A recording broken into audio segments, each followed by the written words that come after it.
And Director Martman? I can Online? hear you. Great. Can hear you. Either. Okay.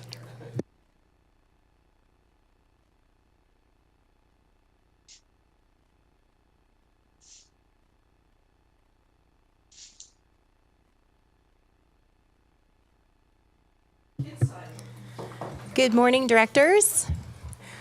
Welcome to the committee whole meeting this morning. I've been advised, last minute actually, that Chair Douglas is running a little late. We do have Vice Chair Director Martman online to chair from online if he wished. However, I understand in person would be preferred.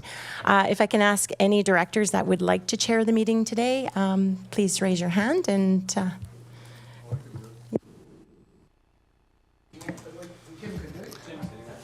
I would suggest that Director Morrison run the Committee of the Whole meeting in the absence of Director Douglas until his return, and then he can yield the seat at that time. Great, thank you, directors. We'll just give a minute there for Director Morrison to fill the seat. Thanks.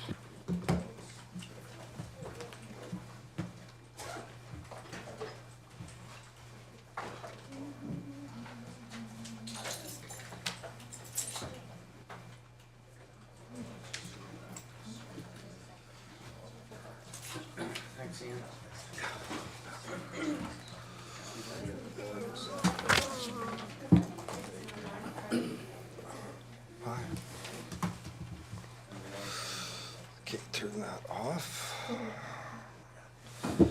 Turn that off or down or something.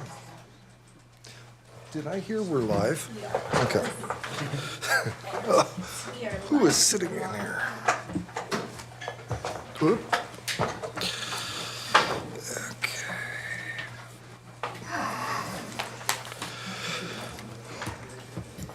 Good morning, everyone. I'd like to welcome everyone to the regular Committee of the Whole meeting of Wednesday, April the 23rd. I'd like to recognize that the CVRD is on the unceded territories of the Cowichan, Malahat, Subasat, Halalt, Penelakut, Staminas, Liaxin, Pakwachin, DT Dot, and Pachi Dot nations who've walked gently here for thousands of years. Many of you would be expecting Director Douglas to be in this chair. I've been asked to step in until he arrives, which we hope will be shortly. I'd like to welcome Director Martman and Director McClinton and alternate Director Salmon joining us remotely.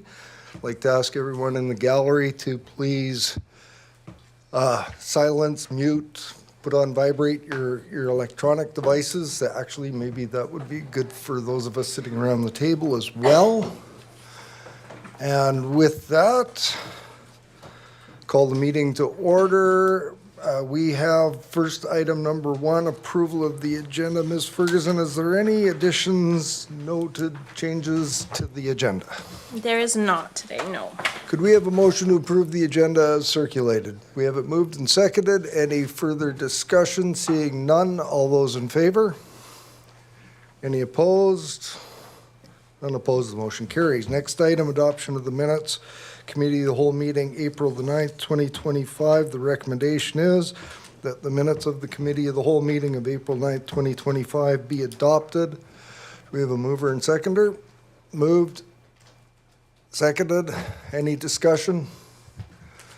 Seeing none, all those in favor? Any opposed? None opposed, the motion carries.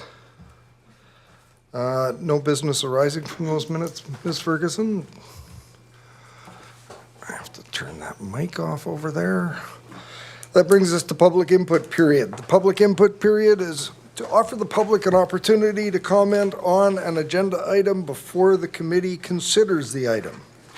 The public input period procedure policy allows for an allotment of 15 minutes where the speaker is welcome to comment on any items on the agenda for up to a maximum of 3 minutes.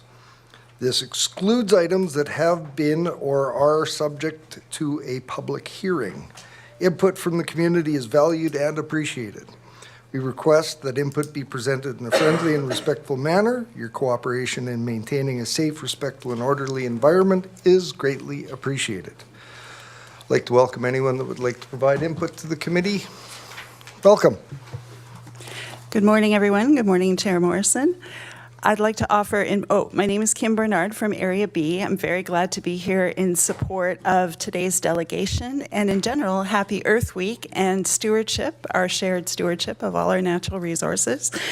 I'd like to offer, first of all, kudos to the staff for the excellent reports today. They were very easy to read. I love the table format, and I was able to pick out some areas of interest that were, to me, from Area B.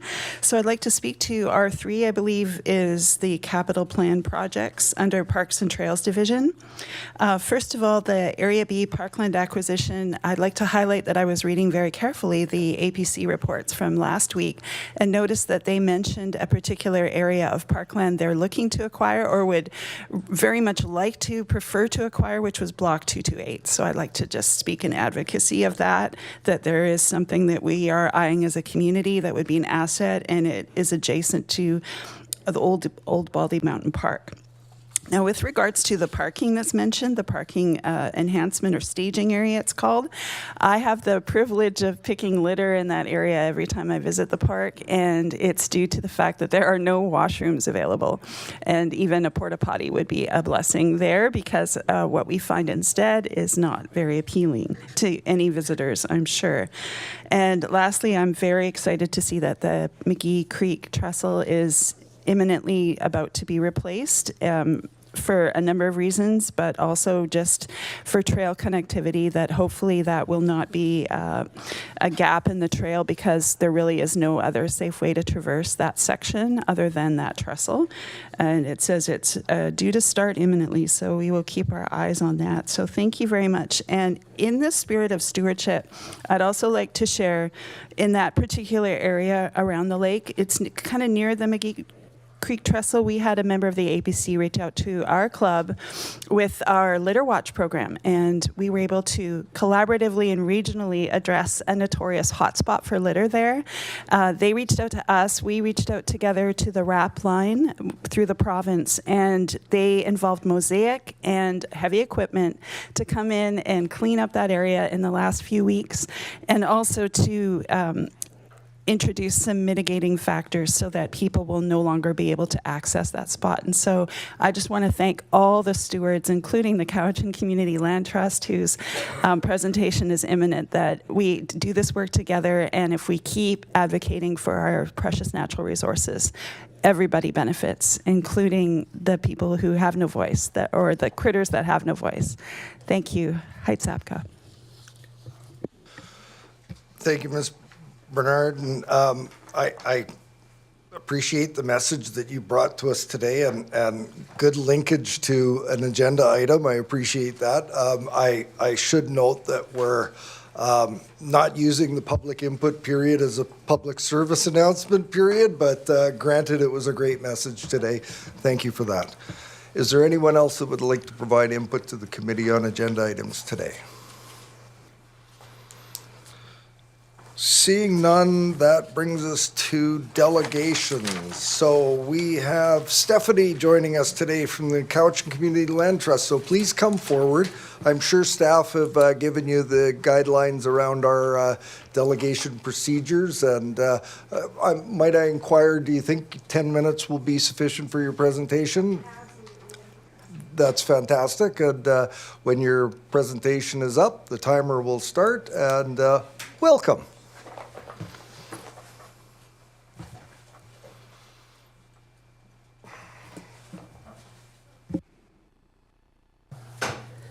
Good morning, everyone, and thank you, Acting Chair Morrison, and all of you esteemed directors. I just want to thank you for all of your service to good governance in our community, and I really appreciate being allowed the time to come and share about the Cowichan Community Land Trust and some of our new initiatives that we want to make you aware of as we launch them and hope to involve all of the multiple community players in how we offer these initiatives to the community. So for those of you who may not be familiar with the Cowichan Community Land Trust, I just want to do a short bit of background. As the slide says, we live and work in the unceded territory of the Coast Salish Nations, a diverse community with many different teachings and stories that help us to learn more about this place that we live in and work and call home. The Halkominum speaking communities and their language really helps to guide our understanding of what conservation or what good conservation can mean in this age of reconciliation, and what reconciliation means as an organization who's focused on conservation is something that was ongoing in our consideration of how we do our work, and that's part of what I'm going to share today. So just a bit of background. We're currently, okay, why is it not working? It's not forward. Oh, there we go. Okay, third time's the charm, they say. So we're currently celebrating our 30th year as a conservation charity in the region. We're very small scale, grassroots.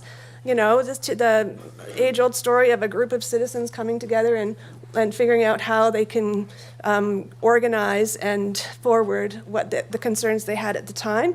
And 30 years ago, there was a huge concern all over the province, and this area was a part of that. Cowichan Community Land Trust was the board at the time. Were really instrumental in developing the Land Trust Alliance of BC and have worked in collaboration with land trusts across the province and across the country, and even with associates in the United States to try and understand the bioregional scale of conservation and how important it is that we all work together for these aims.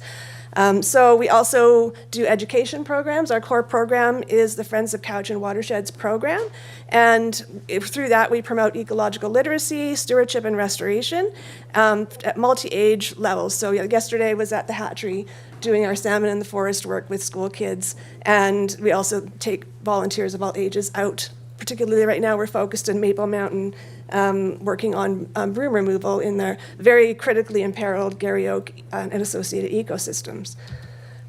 So this includes raising awareness about water quality, riparian area concerns, sharing information about best practices for taking care of the waterways and water bodies, and just all kinds of different things we try and do to engage the community at all levels. We also sit on the Salmon Enhancement and Habitat Advisory Board, which is a provincial board that liaises with the Salmon Enhancement Program under the DFO. So we bring concerns from our region to that table to address concerns around salmon and salmon habitat. Ongoing initiatives through the Friends of Cowichan Watersheds include the Best Waterways, Watershed Literacy, Stewardship, and Restoration place-based learning resources that we developed a few years ago and are freely available to educators in the region, actively being used at Clomichan Middle School with their grade 9 science program and other schools to really allow the learner to dive in an experiential way around what it means to be a part of a watershed. Also, like I mentioned, the salmon in the forest, hatchery visits, and Cowichan River nature walks we do in tandem with Genevieve Singleton, a nature educator extraordinaire, and Elder Ken Elliott, who shares his work at the Native Plant Nursery next to the hatchery. And it's just developing a great collaboration between different ways of teaching, different ways of knowing, different ways of understanding ecology and what our human role is in it. And you may have noticed, actually, we recently updated our logo, and one part of that update was the importance that we've come to learn that people have on the landscape, people have within their place, and we really wanted to include people as part of our vision for taking care of the land. And that's something we've learned from our Halkominum teachers, Halkominum speaking teachers, as we've explored, the legacy of conservation as a more of fortress exclusionary practice and how we can move forward in reconciliation. And then again, like the Friends of Garry Oak and Associated Ecosystems Stewardship Program, where we invite private property owners who have Garry Oak and Associated Ecosystems to become part of a program of tending that land, and including driveway signs that then further our awareness and draw more people into the program. And so the other sort of facet of our work, of course, is land conservation. Our mandate is focused mostly on supporting conservation on private land, although we are active in helping to raise funds to create things like parks and nature reserves as well. But as a focus, we try and really encourage landowners to learn how they can voluntarily enact conservation measures on their lands that can protect in perpetuity, and those are in the form of conservation covenants. It's really the only legal mechanism available for holding land in conservation in perpetuity. And so we hold 13 conservation covenants, 365 hectares of land that is under our conservation management. And 2 of those pieces are Stony Hill Park and the Dr. Kapoor Sidhu Regional Park and the Koksila. And so those are all CVRD, those are both CVRD managed parks that we co-covenant with other trusts, for example, the Nanaimo Area Land Trust and the Land Conservancy of BC. So we monitor these covenants annually, and we have ongoing communication with the property owners and conservation partners around stewardship and tending those lands. And so we're also always educating the community about conservation covenants as an option, and we're trying to explore ways we can include things like Indigenous preserved and protected areas, tribal parks, more inclusive cultural programs, and I'll be talking a bit more about that as we announce our new initiative, which is called the Eco-Cultural Conservation Springboard. It's an initiative that the board has been discussing for the last year around how to shape it and really bring it forward in a way that is as clear and tangible as possible. So we really love the idea of a springboard because it is it's a small amount of funding and activity that we hope can really spring into more and grow our aims for conservation in an ecoculturally minded way. So that is really looking at the relationships that people have with the land and bringing more attention into the cultural pieces, the access, working with our Indigenous partners to support their work, and that's led by them and informed by their culture and practices, and also looking at newcomers and how we can learn to have good ecocultural relationships together here on the land. So we did receive a kind of unexpected donation from an estate, and $173,000 of that was invested over 5 years to be used as this springboard funding. And we really want to address the financial barriers that have been identified over the last few years that would really help to further conservation efforts on private land in the Cowichan region. So there's a lot of costs involved in conservation covenants that people aren't always aware of when they start to embark on protecting their land, including appraisals, baseline documentation, going through an ecological gifts program, survey costs and things. And so we see this bit of funding as a way we can help support those kinds of costs that are involved in conservation, as well as working with local government to see how we can come together, because we have to look at where we are at in this situation of living in an area where 85% of the land is privately owned. And we need to work together in order to address these ecological issues that concern us all and find ways to work together to forward our aims of biodiversity, cultural access, and the ecological function that we all rely on just solely to survive and to have this beautiful place that we're blessed to call home. So, and also, of course, growing our relationships with Indigenous partners to support Indigenous-led conservation in the region. How can we use this new initiative to further those aims? For example, the Coetson Cultural Connection Society has the Hepe program, recognizing that cedar, Hepe, is a sacred plant, a sacred tree to the people here, and it's in peril. And how can we further their efforts through potentially looking at conservation and bringing in, the protection of Hepe and the tending of it and the regrowth of it, and how we can support that work. So, Stephanie, can you hang on for just a second? Can I have Absolutely. a motion to extend the delegation period, please? I'm almost done. Moved and seconded. All in favor? Any opposed? Please proceed. Thank you. I'm just about done. This was really just letting you know that this is where we're at with this new initiative, where our next step is to establish a subcommittee with members of our organization, and then we'll be going out and having focus groups and listening to input from directors like yourselves, other community members, around how we can establish the rollout of this program in a way that's listening and meeting the needs of the community in a good way. So thank you so much for listening, and I will now end my presentation and offer this time for any questions that you might have. Thank you. Thank you for your presentation. Didn't want you to feel rushed, so I'm going to open the floor to directors that would like to pose questions. Are you open to take some questions? Absolutely. Thank Great. you. I've got Director Estache.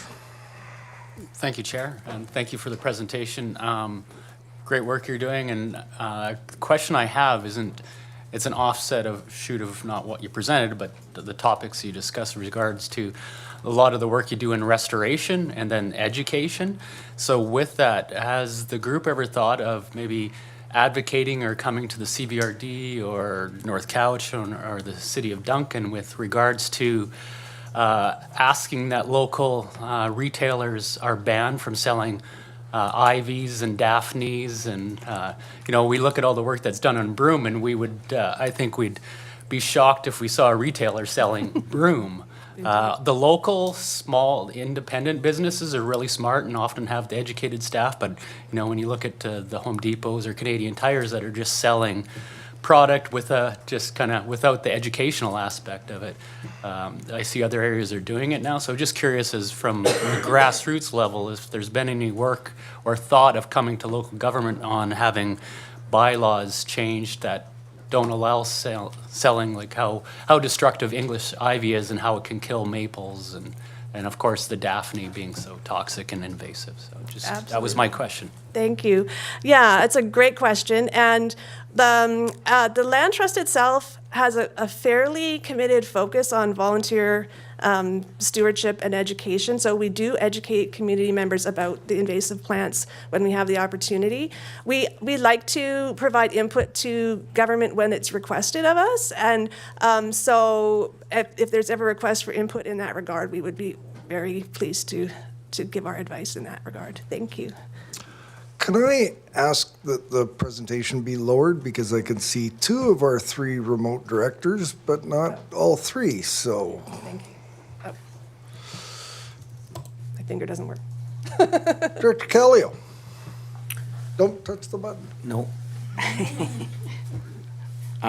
Thank you for your presentation. It was awesome and very informative. I just have one question. That is the land conservation covenants that you have for the properties you mentioned. What are they and what do they entail?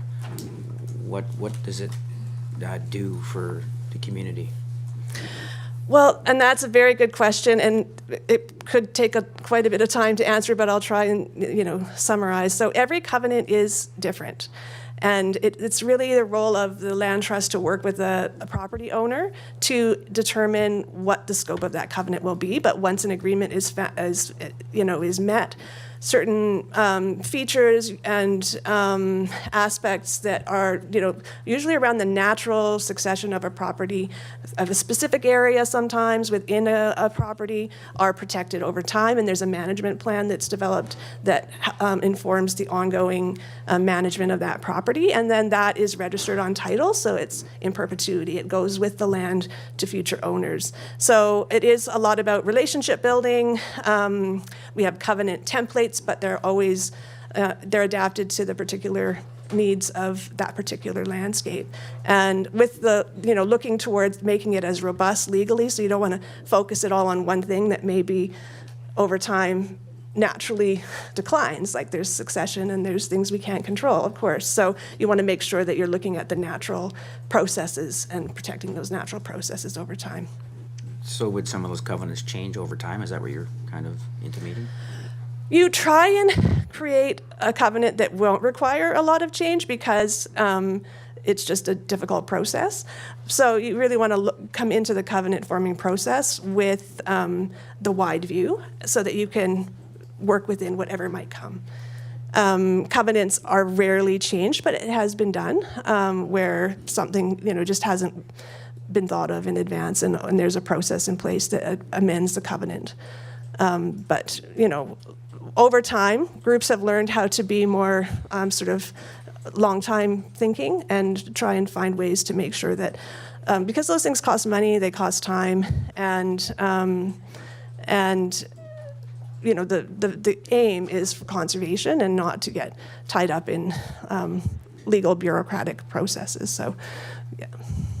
But it is largely, we try, and Land Trust try to make it a dynamic relationship with landowners. So it's not meant to be like there are enforcement measures in the covenant, but generally it's really about learning to work with the land and work with all the partners, including the landowners, around how to tend those properties in the best way possible. Okay, thank you. Director McGonigal. Thank you, Mr. Chair. Through you to the presenter. Just wondering about, you mentioned privately held lands within your presentation. I'm wondering about municipally held lands, whether that would encompass a working relationship with the Conservancy as well. For instance, if you're looking at a regional park like Stony Park, many municipalities also encompass that within their municipal boundaries or other aspects within watersheds. Could those be looked at in the Conservancy plan as well? Yeah, absolutely. We do hold 2 covenants with the North Cowichan municipality. So we have covenants along Trumpeter Point, Quamachin Lake, and Askew Creek in Chemainus. And so yes, absolutely, covenants are a useful conservation measure within the municipal range. And a follow-up, if I may, to staff. Please do. So directed at staff, encompassing that possibility, would that require voter assent to put that portion that a municipality was thinking of into a conservancy? Or would that be a decision of the body?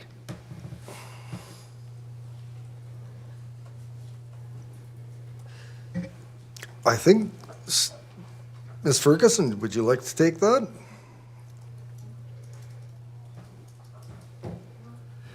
I will forward that offline and just get Follow up clarification. that online, offline, that would be wonderful. Online, offline? Yeah, elsewhere.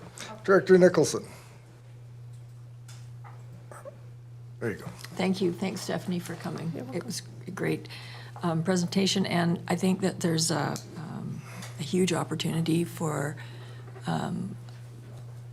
the ZVRD to work with you more closely in the area of parks and protection, because conservation covenants are a very, relatively inexpensive way of protecting things. So you don't have to buy the land, but you can potentially achieve quite a bit of protection of sensitive ecosystems that you care about. And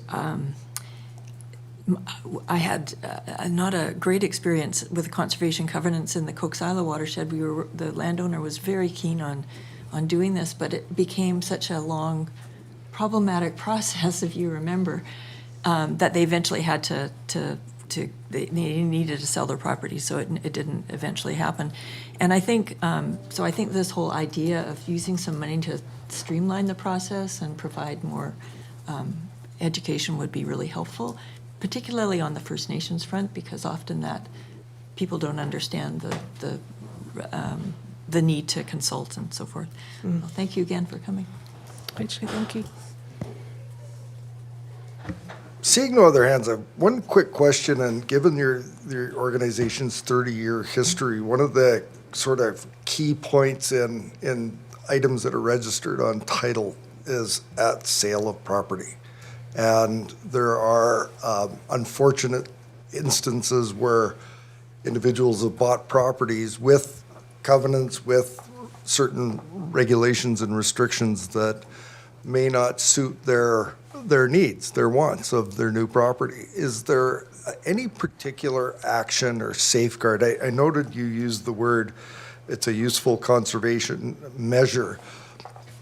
It's the weakness in that is people. And so is there a particular action or follow-up that you may do on properties that you have conservation covenants to ensure that at sale and change of title that the people are made aware of, or do we have to rely on the conveyancing lawyers who will share the information that's on title with the new prospective buyer?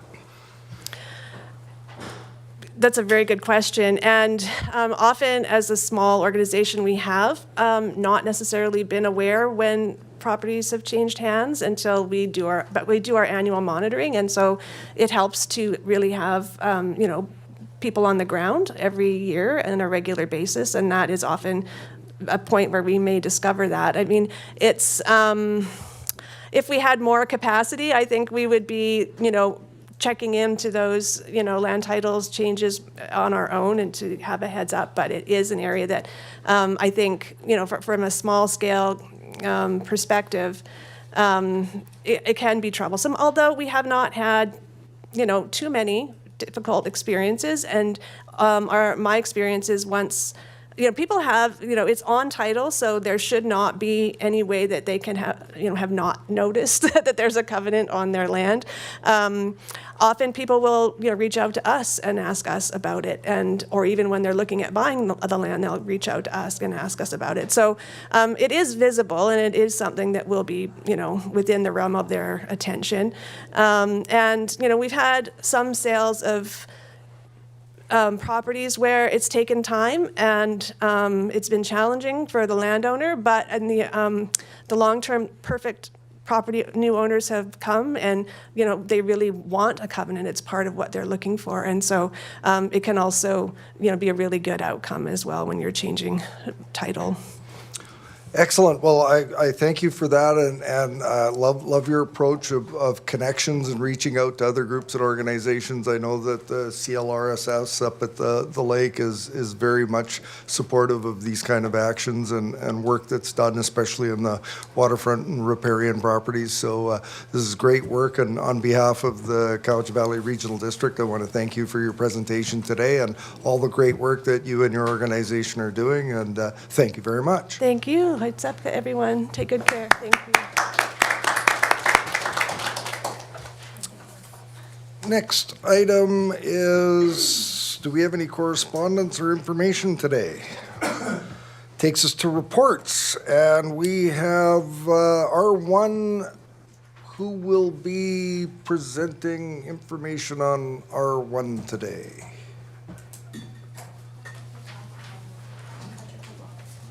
I understand we have Patrick LeBlanc online. So, can we bring Patrick up? Hopefully.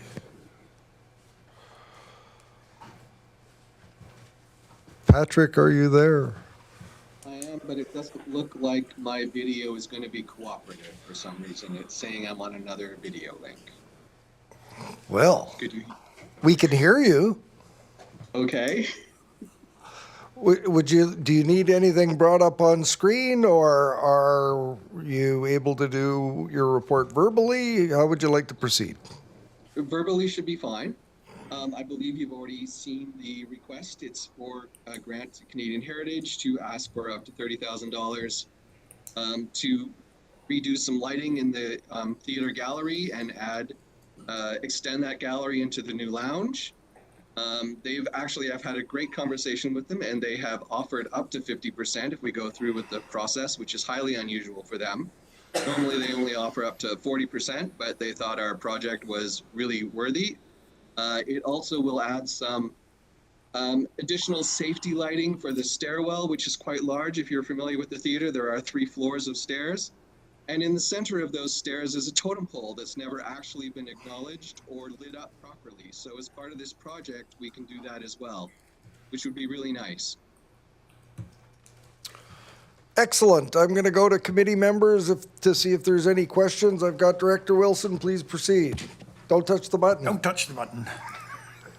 Thank you very much for that, and I'm going to basically recommend that, or rather move the recommendation forward. At the same time, I Believe it or not, I do actually support the arts, and Miss Elizabeth Croft and I have quite a few exchanges on how we can support that art gallery in particular, because they put on some good stuff. So I'm in full support of what's going forward. Not a question, though, is it? Thank you. Did I hear you moving the recommendation? And there's a seconder. Ms. Ferguson, would you read the recommendation for us, please? Absolutely.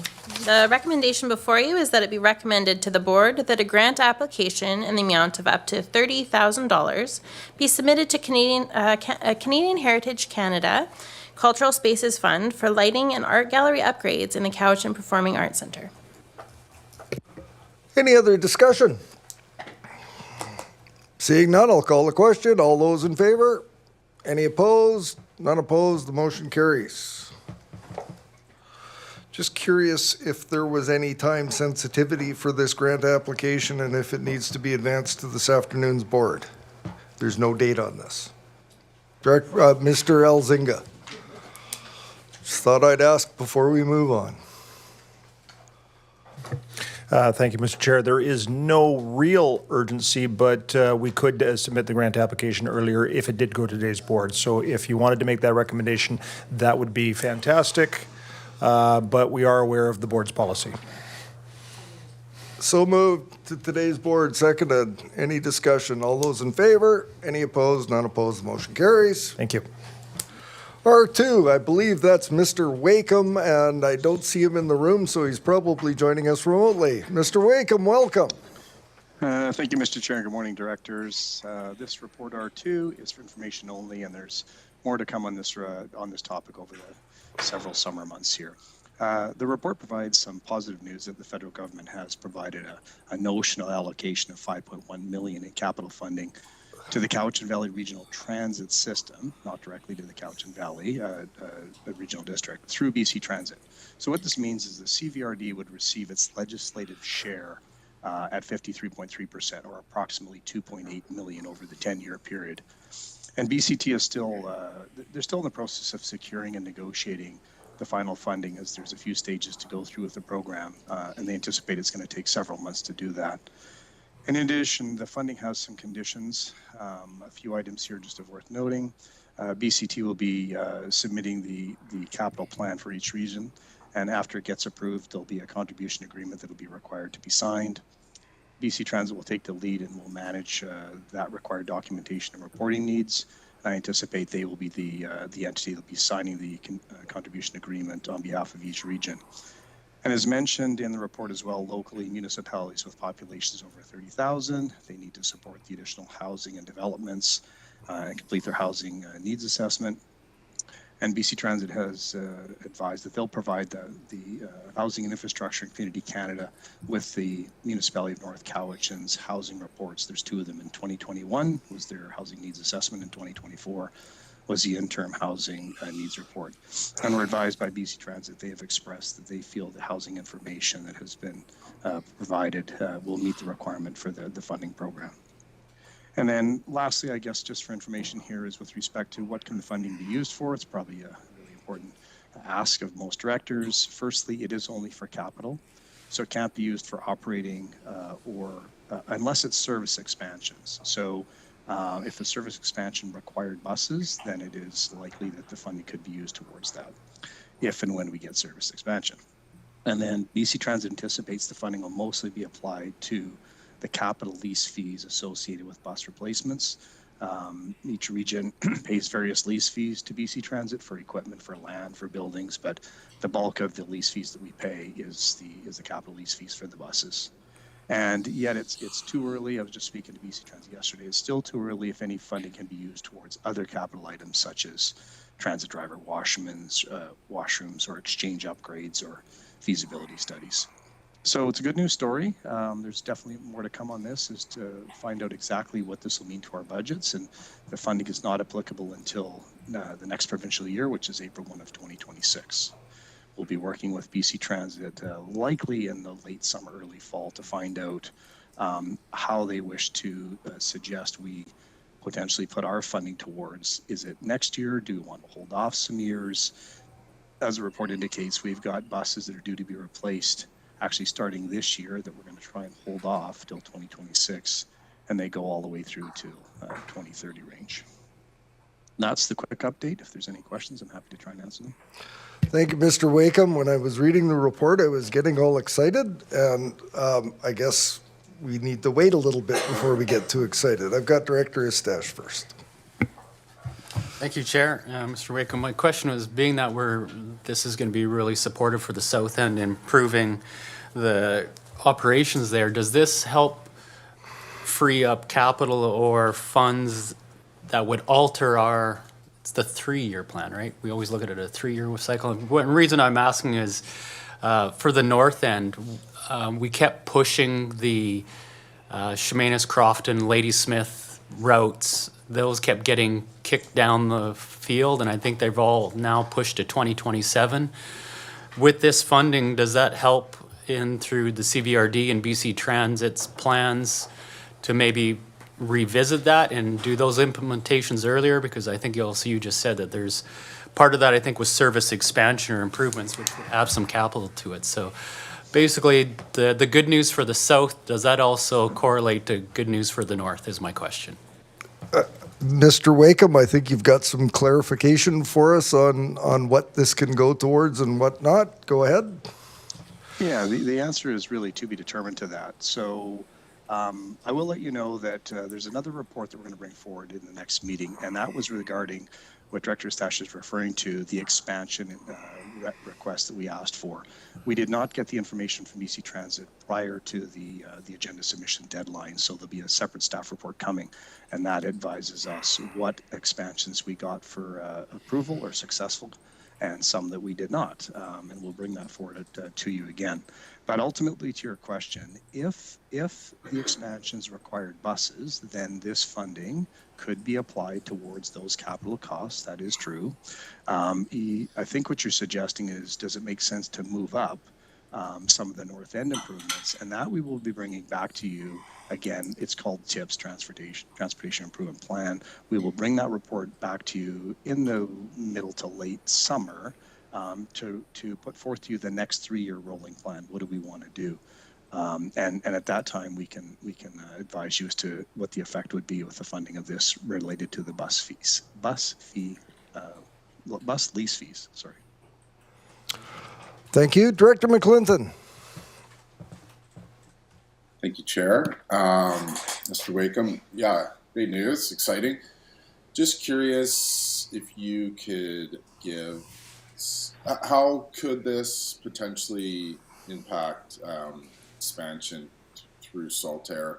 I know it's something that you and I have talked with over the last couple of years, and I'm planning a community meeting hopefully towards the end of May in Saltair. Just wondering if this is a good time to sort of take a straw poll. Is this something that the folks in Saltair are interested in, and if so, does this kind of support that expansion looking towards maybe 2026?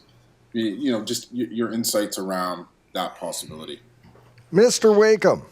Thank you. I'm being put on the spot here that I didn't really want to entertain expansion questions, but I will give this to you in a general statement. We did receive the letter, as I said, from BC Transit telling us.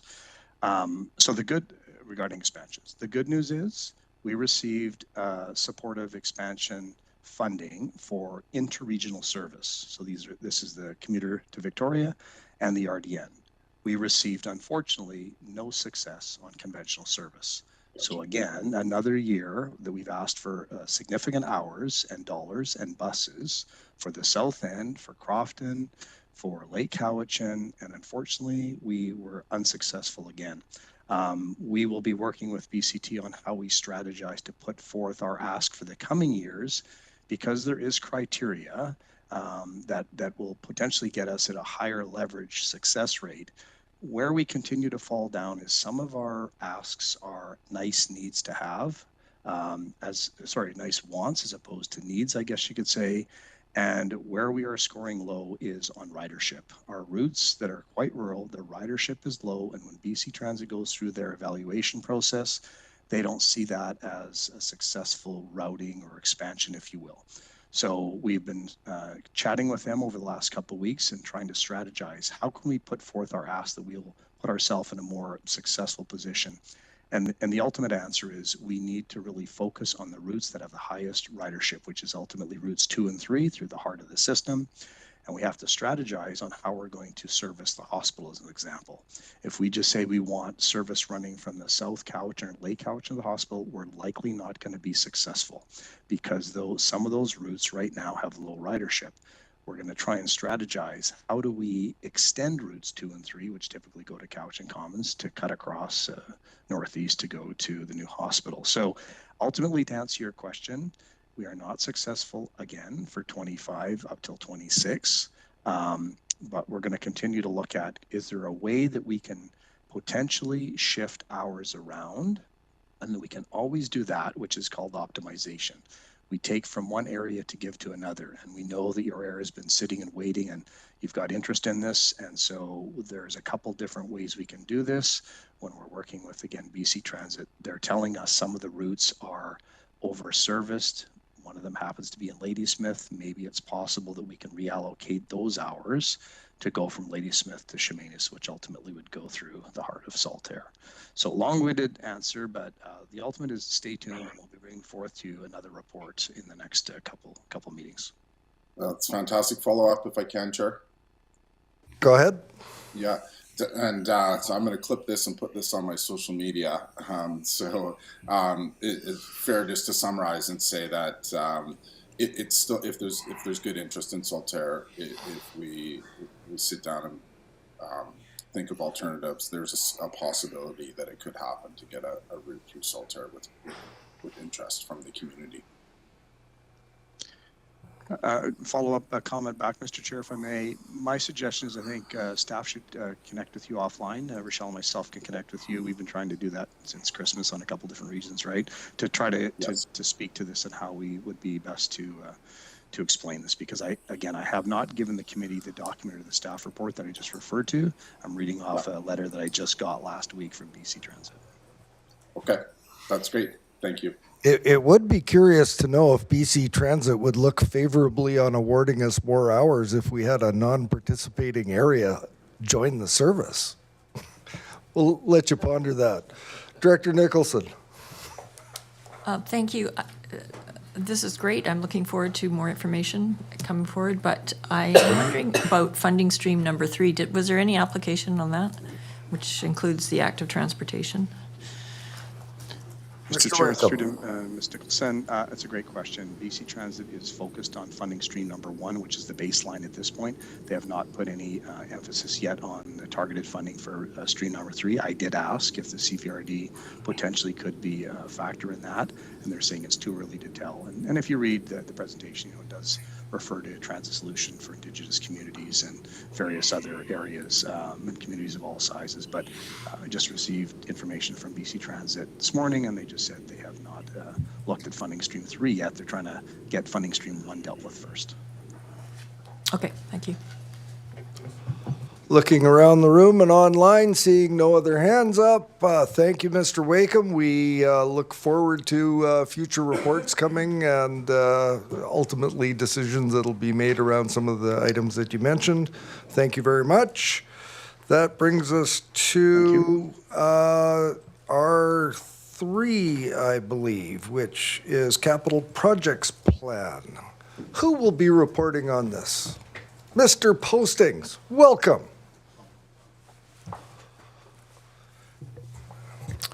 Good morning. Presentation open on my laptop so I can follow along. It's all yours. Thank you. Thank you very much. So within your package there, I have 2 reports that will be presented today. They're in the agenda there. The first one up is the Capital Plan Projects Quarterly Update for Q1 of 2025. Just a couple of notes here, and then the general managers are available here to answer any questions. And if we're not able to answer those questions, certainly we'll follow up with those questions and make sure that we can get that information to the board. What I just wanted to share with the board since our last quarterly report, which would have been in January of this year, and that would have been the end of 2024, you'll recall that that previous report had a number of completed items. I think we had gone back to 2023 and I think some even back to 2022. So those now have been removed from the report, and we're just reporting on active projects and projects that are actually have been funded for 2025. So this quarterly report does include all projects that were funded as part of the financial plan for 2025 and any projects that are still underway from previous years. If you do, or if anyone is interested in looking at previous year projects, the completed ones, they can go to the website, and that is posted under the quarterly report updates there, and that has all of the completed ones. And certainly, if there's questions about the completed ones, we can answer those as well. But moving forward for 2025, you'll see these regularly quarterly updates for these active projects, and the completed ones will be left off. The ones predate 2025. So at this point in time, open for if there's any questions relating to the report here. I'm just trying to think if there's anything else. I don't think there's anything else relating to this particular report, but happy to answer any questions. I was a little curious as to if there's a possibility of including a budgeted amount per the various projects. There's a lot of work being done here, and there's no reference to the for future reports if it's a possibility of a project anticipated total cost, and that would be helpful for me as a director. Questions for staff? Director Wilson, go ahead. Thank you, Chair. If you look on the Parks and Trails division, and I'm going to bring this up over and over again. Start year Cobble Hill Band Shell 2022. It's now 2025, and we're now in the process of actually moving this forward.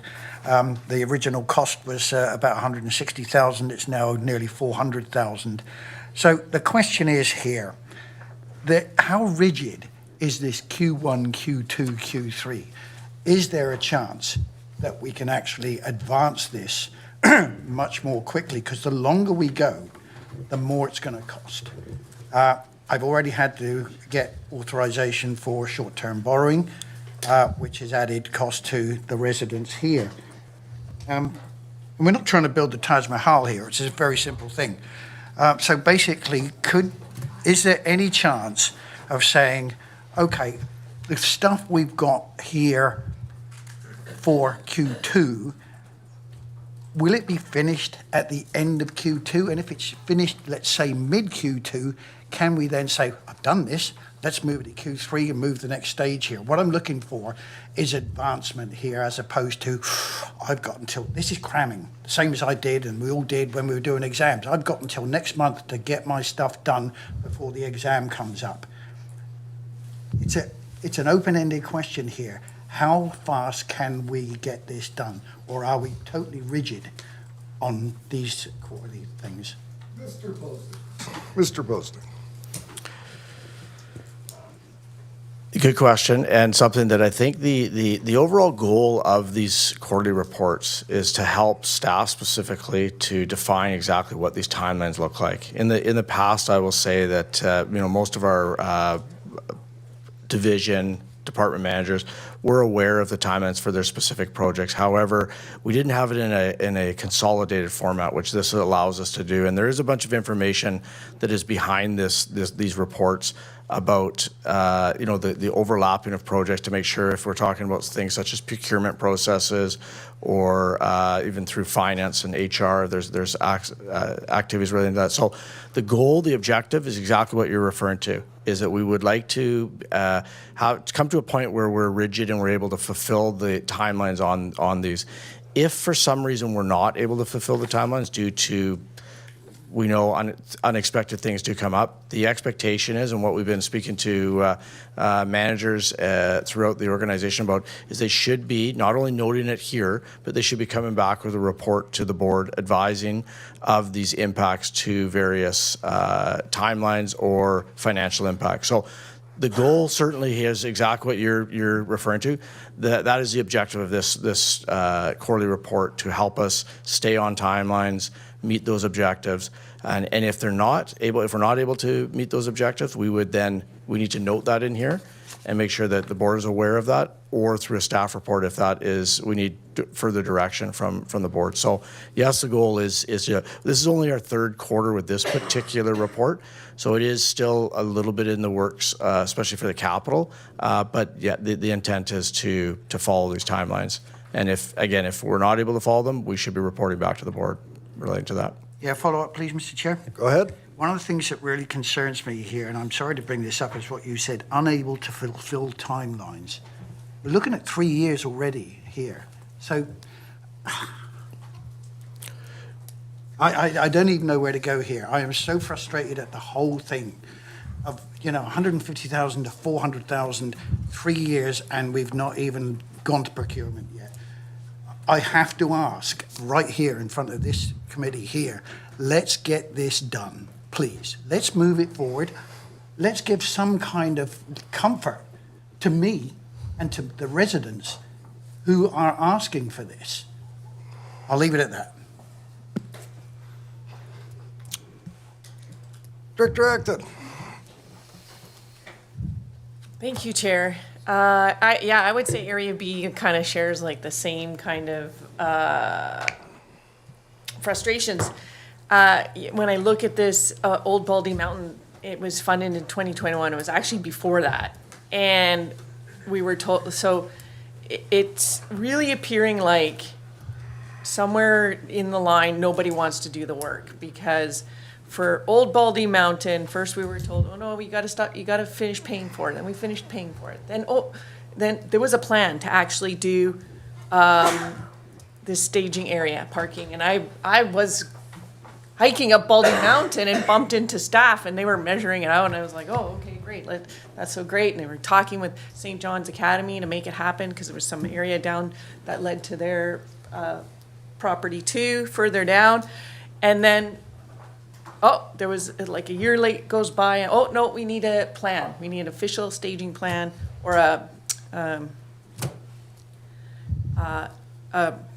assessment and everything done. And then we hired that. And where's that plan? That was completed a long time ago, but we haven't adopted it. So the community is really frustrated. It may seem like nothing, whatever it was, $30,000, but if it's really becoming the will of, like, somehow the work doesn't want to be completed. And I hope that this kind of reporting can actually kind of keep track of the ones that get changed, because that's been very frustrating too. So there's no accountability of where's that project and it's not happening and why. And this is a perfect example where the community's ready to just pull up their sleeves, and we're told no. And you know what? We own this park, and if we can't deliver it to the community, then we should be giving it back if we can't manage it and develop it how we want it developed as a community. So it's really frustrating. Anyway. Mr. Postings. And now it's our number one thing, and it's not going anywhere. Mr. Postings. Yeah, thank you, Director Acton. I think one of the things, as we rolled out this process, specifically relating to capital, full transparency, we realized that, once you start putting this into a document like this and reporting on it, we are going to find some gaps. And we have found some that have probably moved forward at the timelines that are expected. Some have gone faster, and some, two examples have just been mentioned today, are delayed. And I think one of the things that we as a group have been talking about internally is about making sure that information is shared with the board, with the community, making sure that they're aware if there are impacts or there are delays. In every specific project, these two particular projects, I know a little bit about them. They're not my area, but I can say that my hope is that the reporting process that we have here, there won't be surprises that you're sitting around the table today saying, why are we this far behind? Why are we not doing, like, that's the whole intent here, is to get the money. So I fully understand the frustration. We don't want that. We would like to, hopefully, as we move forward with this reporting, we get to a point where you know where everything is, you know what the situation is, and there's no surprises, or you're not asking why has there not been progress. So we can, I assure you that through the reporting we will refine this, if it's putting budgets in, making sure that information, and make sure that information is there for you, so that you and the community are aware of where these projects. And if there is something that is really impacting, I know as the board is aware, how do we deal with that, and how do we reprioritize if we need to. I'm just using those as examples, but the intent of this report is to answer these two questions I've heard today, and hopefully we will. I'm confident that we will get to that point, very soon. And there's a few outliers right now that I'm sorry about the frustration. I hear it, and we'll take it back and review that as well. Follow up? Thank you, Chair. So these two that have been identified clearly from doing the reporting, you saw that there's something wrong here. So has it been identified what the bottleneck is, and is it going to be fixed? Can we expect these two projects to be moving forward? I can't speak specifically to those two specific projects, but I will commit to getting back to you on these two projects. We will follow up. What I will say is that these flags that are happening when we create this report, we are internally talking about how we're addressing these conversations that are happening right here. We're also talking about how we can actually expedite things and get back on track with certain things. And it is either putting additional resources towards that in the sense of redeploying staff or seeing what that looks like. So we do want to have a response to it, and that is the whole intent, again, of the report. But we will follow up on these two, for sure.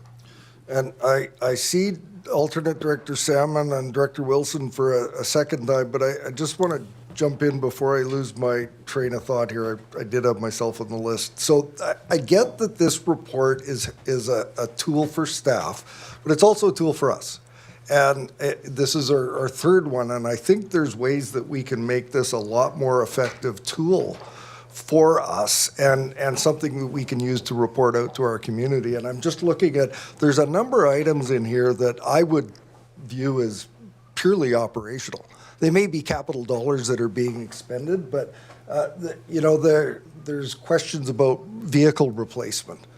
If we've budgeted them and they're there to be replaced, I don't know how important it is. Maybe there could be a section just on vehicles, but I think what we're interested in is those capital projects like the ones that have been listed. And if there's shortcomings with them, that they be identified. But I could see where we could really consolidate this to a greater degree with either sectioning out the more operational items and highlighting the items that, like park improvements or assets that are important assets that are being replaced that are of a fairly substantial capital nature but are not more of an operational nature. So I think that this report doesn't need to be as long, but it needs to be a little bit more detailed on the projects that are important to us. So just put that forward as a suggestion, and I will go to alternate Director Salmon. The floor is yours. Yeah, thank you. So just a third one to flag that I'll ask about dates back to when I was director of Area A, but it's the Shawnigan Millvay Road roadside path, which is half built, and I still get questions from residents about when we're going to get it finished to the Briarwood for the connectivity. So I haven't followed in the internal since I stepped down as director, but perhaps I could flag that for staff. Still outstanding. Got that, Mr. Postings? Yes, thank you. Thank you. Thank you. Director Wilson? Oh, thank you. Yeah, you're bet. Go. Yeah. So I'm looking at the timeline that I got from our CAO, and it says 2025 Q1, Q2 preparation of documents package, design build request for proposals. Director Wilson, what item are you on? I am on R3 still. And But my ban shell. what project in the report are you reading The ban from? shell. Okay. Yep. Thank you. And then the second sentence is procurement process to issue RFP receive project proposals from qualified proponents. So that's 2025 Q1, Q2. We're now in Q2. Where are we in that particular bit there? I have, has the documents package for design build been completed yet? Mr. Postings, do you have that information? At the top of my head, I do not, but I do believe that it was part of the Q1 procurement process, so it was towards the end there. So I can confirm that, but I believe that it is in motion in the relation to the procurement. Q1 was budget towards- approval for board Yep. to include supplement, and there's Which occurred. Yeah. Yeah. $250,000. $250,000 I've had to borrow so far. I hope I don't have to go back for more. But Q1, Q2 is what I'm interested in here. How far along are we in the timeline that I was sent by the CAO? I can confirm after this. Yeah, I believe that it is just still within that timeline right now. I will confirm that after Yeah, this. the procurement process is, again, issue RFP, receive project proposals from qualified proponents. Q2. We're only just starting Q2? Well, we're 30% through it, actually. Has that actually gone to procurement yet? I'll confirm that, yeah. Thank you. Don't see any other hands, but I would like to ask about the specificity around, like, we've got a lot of things going on at Bings Creek, and I'm not sure that they need to be individually listed as per to the detail that is listed here. We are doing a major renovation there. We're fixing buildings. We're doing a whole bunch of work there. I'm not sure I need the specificity of that. I'd like to know, approximately how far along we are in the project and what the anticipated end date is for it.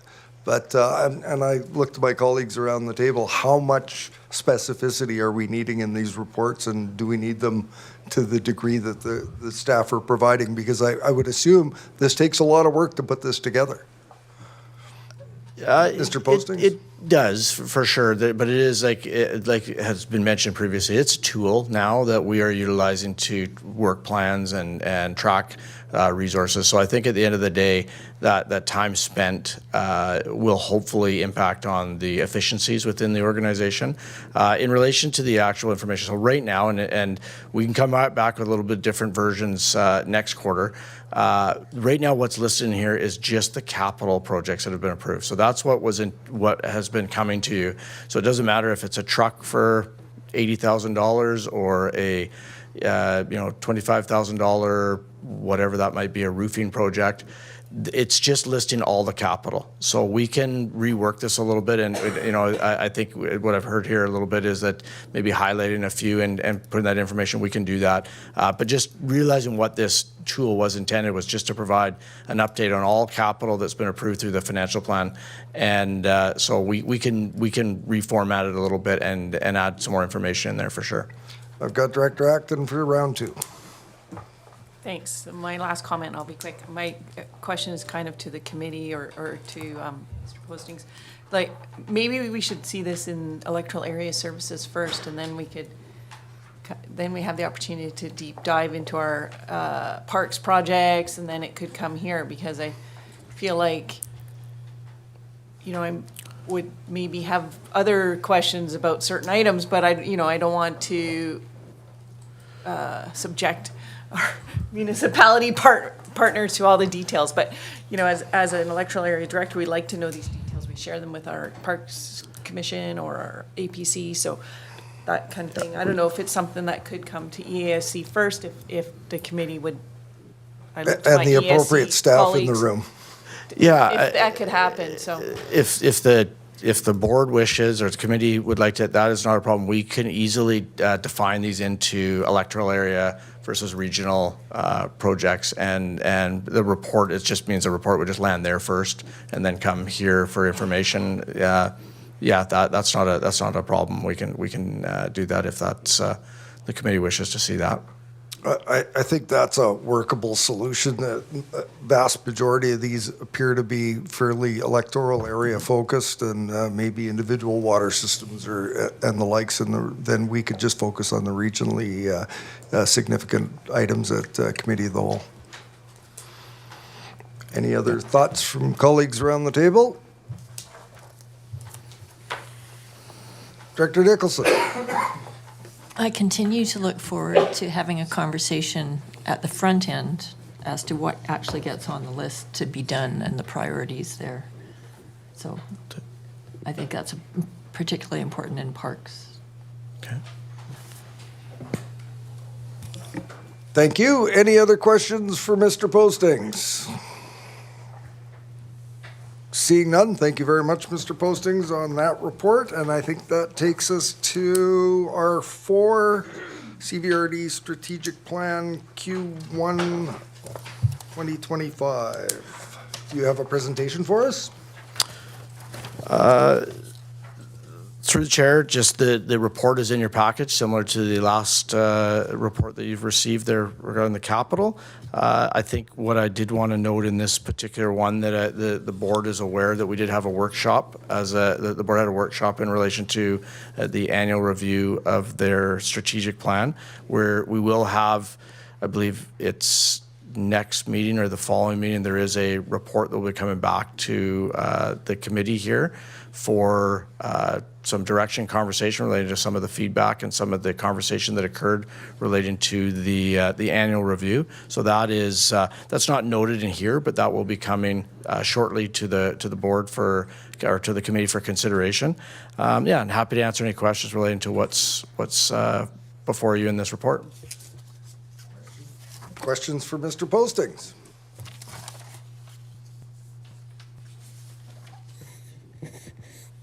Seeing none. Thank you, Mr. Postings. Ms. Ferguson, does that take us right down to number 10? So, no, question period. If there's anyone in the room that would like to pose a question to the chair on items on today's agenda first, please come forward.